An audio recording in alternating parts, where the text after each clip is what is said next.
आप देख रहे हैं न्यूज़ 9 भारत, रखिए आपको सबसे आगे। नमस्कार, आप देख रहे हैं न्यूज़ 9 भारत, मैं हूं आपके साथ अंजलि। चलिए रुक करते हैं खबरों की ओर। वह बहुत बड़े बाहुबली हो सकते हैं, सिस्टम को खरीद सकते हैं, लेकिन उनकी औकात नहीं कि वह हमें या हमारे पति को खरीद सके। विवेचना को आजमगढ़ से ट्रांसफर करवा दिए। हमें पुलिस अधीक्षक आजमगढ़ अनुराग आर्य पर पूरा विश्वास है।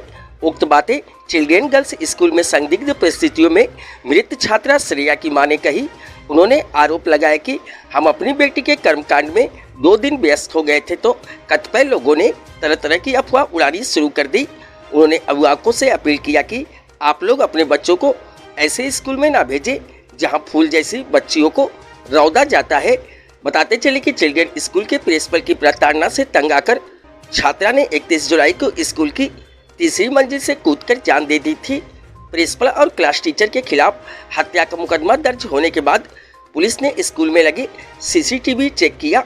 सीसीटीवी फुटेज में छात्रा प्रिंसिपल के कमरे से सीधे ऊपर जाती दिखाई दी। लगभग 1.25 घंटे के टॉर्चर के बाद छात्रा ने स्कूल परिसर की तीसरी मंजिल से कूदकर जान दे दी। फोरेंसिक रिपोर्ट में छात्रा के सिर में चोट लगने से मौत होने की वजह बताई गई है।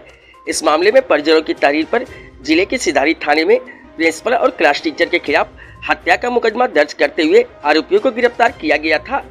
आजमगढ़ से मऊ विवेचना ट्रांसफर होते ही अगले ही दिन आरोपियों को निजी मुचलके पर रिहा कर दिया गया। इस घटना के विरोध में छात्रा के परिजनों ने आज सड़क पर उतरकर इंसाफ की गुहार लगाई। परिजनों का कहना है कि मामले की विवेचना आजमगढ़ को दी जाए। जिले के एसपी अनुराग आर्य पर हमें पूरा भरोसा है। छात्रा के परिजनों का कहना है कि हम हाई कोर्ट के साथ ही प्रदेश के मुख्यमंत्री योगी आदित्यनाथ से भी मुलाकात करेंगे। आगे आप भी सुने क्या कुछ कहा श्रेया की मां और पिता ने। बेटी की काम क्रिया में व्यस्त हो गए तो लोगों ने ये अफवाह उड़ा दिया, लेकिन ऐसा कुछ नहीं है। हमें ही नहीं, मेरे हस्बैंड को भी खरीदने की उनकी औकात नहीं है। ठीक है, वो बहुत बड़े बाहुबली होंगे, लेकिन उनकी हैसियत इतनी नहीं है। वो सिर्फ सिस्टम को खरीद सकते, वो भी आजमगढ़ के सिस्टम को खरीद तो नहीं पाए, लेकिन उन्होंने बदली करा दिया। तो ठीक है, आगे फिर हम मांग करते हैं कि हमें यही चाहिए कि उन तक फिर पहुँचे सब कुछ, और वो फिर से जब जांच करेंगे तब हम देखते हैं क्या होता है आगे। ये लड़ाई कब तक जारी रहेगी? ये लड़ाई मेरी आखिरी सांस तक जारी रहेगी। अगला कदम क्या होगा? High court? हाँ, जाएंगे, हमें जाना नहीं, मैं मंत्री के पास भी जाएंगे, क्योंकि वो इस जो जनता है भारत की, जो यूपी की जनता है, उनके लिए वो बच्चे ही हैं। कहीं कहीं सरकार भी तो दोषी है। जी, सरकार दोषी है कि नहीं है ये मैं अभी नहीं जानती, लेकिन मैं ये मानती हूँ तरीके से खेल हुआ है ऊपर से। सर ये बड़े स्तर से हुआ है, ये मुझे मालूम है, लेकिन हम अपनी बात को कहेंगे। हमारी बात पता नहीं वहाँ तक पहुँची, क्योंकि सिक्के के 2 पहलू होते हैं। आदमी जो पहलू देखता है वही जानता है। कैसे उम्मीद करते हैं मुख्यमंत्री से आप? जब हम अपनी बात रखेंगे तब उसके बाद हम आपको बताएंगे क्या उम्मीद उन्होंने दिलाए। शायद अभी आगे मुझे उम्मीद है कि वो शायद मेरी अगर बात सुनेंगे तो वो मेरे ही पक्ष में बात करेंगे, क्योंकि अभी तो उन्होंने एक ही तरफा बात सुना है और उसी के हिसाब से आगे काम हुआ। आपके वकील साहब ने भी बहुत संगीन बातें बताई हैं कि रात बहुत बड़ा है, क्योंकि बताइए मेरे वकील को नहीं पता चला। मैंने FIR दर्ज कराई थी ना, मुझे तो होना चाहिए था। जब उन्हें रिहा किया गया तो मुझे क्यों नहीं खबर हुई? जैसे कि आपकी नहीं पता था ना, हमें पता होता तो हम पढ़ा। हमें अगर ये भी पता होता कि अगर ये बहुत बड़ी क्राइम है यहाँ, मतलब क्राइम इन्होंने किया है। मेरी भी शादी यहाँ हुए आजमगढ़ में 20 साल हो गया, लेकिन मुझे नहीं पता था। मुझे इनके बैकग्राउंड के भी बारे में नहीं पता था। नहीं, मैं अपनी फूल जैसी बच्ची उनके स्कूल में नहीं भेजती, कभी नहीं भेजती। और मैं अनुरोध करती हूँ कि जो भी माँ बाप हैं वो अपनी बच्ची को ऐसे स्कूल में मत भेजे जहाँ ये भूल जाते हैं कि ये बच्चे नहीं, ये फूल हैं। इन्हें सिर्फ संभालना है, इन्हें पालना है, इन्हें रौंदना नहीं है। कितना टॉर्चर करो, इतना भूल जाएं कि हम फूल हैं, हमें जीने का है अधिकार, हमें आगे कुछ करने का अधिकार है। जो बच्ची आज IPS अधिकारी बनना चाहती थी उसको पहले ही खत्म कर दिया गया। शायद हो सकता था कि आगे वो भी आवाज़ उठाती न्याय के लिए। जब सर बेटी बड़ी होती है ना तो घर में भी गार्जियन भी जो सर कंप्रोमाइज़ करते हैं। अच्छा, अगर कोई भी निजी मामला है, ये स्कूल वाले कौन होते हैं कि मेरी बच्ची के निजी मामला में इतना टार्चर कर रहे हैं, इतना टार्चर कर रहे हैं। इसमें कानून नहीं हाथ दे सकता है।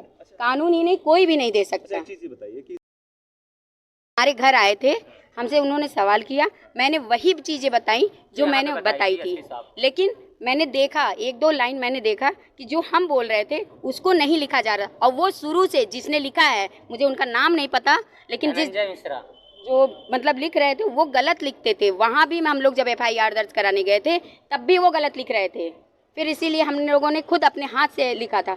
तो फिर मैं तो ये मान ही के चलती हूँ कि उन्होंने ये मान ही लिया था कि मेरी लड़की सुसाइड ही की है, लेकिन मैं कभी नहीं मान सकती। मैं आज भी कहूँगी मेरी बच्ची को पहले मारा गया है, पीटा गया, उसके बाद उसे छत से उठा के फेंक दिया गया है। मेरी बच्ची सुसाइड नहीं की।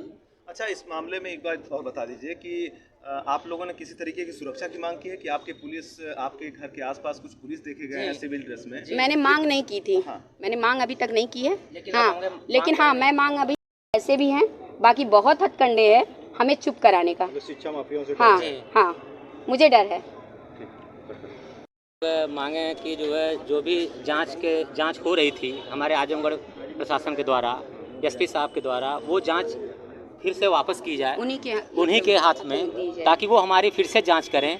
क्या एक दिन में क्या कर दिए ये लोग, जाके पुलिस प्रशासन ने, मऊ के प्रशासन ने, कि एक दिन में सब कुछ बदल के जो है उनको FIR पकड़ा जाता है कि इनका कोई जो है दोस्त नहीं है, और उनको छोड़ दिया जाता है। इससे हम चाहते हैं कि जो भी सबूत SP साहब ने इकट्ठा किया था वो सब सबूत के आधार पे फिर से वो जांच मेरा करें। अच्छा, इस पूरे मामले में DIG पे भी आरोप लग रहे हैं कि DIG ने अचानक जांच को ट्रांसफर कैसे कर दिया, और मऊ जनपद के SSP ने धनंजय मिश्रा को दे दिया। बल्कि सर, ये लोग बाहुबली हैं, ये लोग DIG IG किसी को भी कुछ भी कर सकते हैं। हम लोग एक गरीब आम आदमी हैं, हम लोग इसीलिए चाहते हैं जहाँ पे ईमानदार और कर्मठ SP साहब के ऊपर बहुत भरोसा था हमको, इसलिए हम फिर चाहते हैं कि वही हमारा जांच करें, ताकि जो है फिर से हमको जो है न्याय मिल सके और वो लोग फिर से गिरफ्तार हों। आप चाहते हैं पूरे मामले में फिर से जांच, और जो भी सबूत के द्वारा उन्होंने गिरफ्तार किया था वो सबूत को हमको मिले कि हाँ, इस सबूत के आधार पे हम किए थे। अगला कदम सर, हम पहले माननीय मुख्यमंत्री साहब के यहाँ जाएंगे, ताकि उनसे बड़ा कोई नहीं है, हमारी सरकार है और सब कुछ हमारे वही हैं। वहाँ भी जाएंगे और हम न्यायालय, उच्च न्यायालय भी जाएंगे।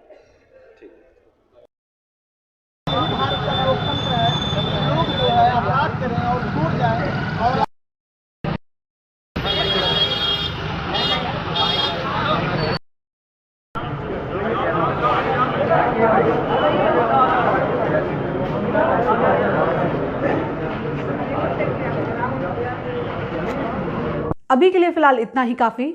बने रहिए हमारे साथ। छोटी से बड़ी खबर जानने के लिए News 9 भारत पर अब चाहूंगी इजाजत। नमस्कार।